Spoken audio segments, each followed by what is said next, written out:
করেছিলাম আমি। জানি না কম্পিটিশন ময়দানে কত জনের জীবন আমি শেষ করেছি। দূর থেকে যারা ডায়লগ বলছি তারা কান খুলে শুনে রাখ। যারা সাউন্ড কিংয়ের ভক্ত তারাই করবে তোদেরকে ধ্বংস।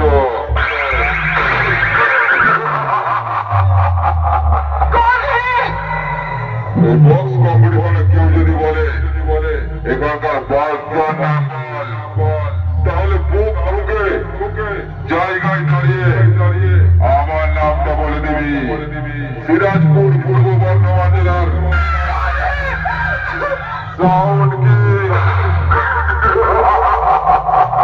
বেটা আমার সঙ্গে টক্কর নিতে এসে জানি না কত জোড়া কুত্তার মতো হেরে বাড়ি চলে গেছে।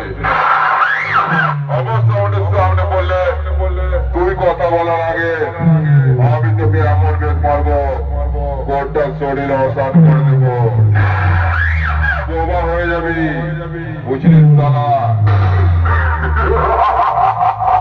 তোদেরকে বলি শোন, কম্পিটিশনে আমাকে হারাতে পারলি না তো। এই সাউন্ড কিংয়ের সামনে যারা পড়েছে 3 দিন ধরে বিছানায় পড়ে কেটেছে।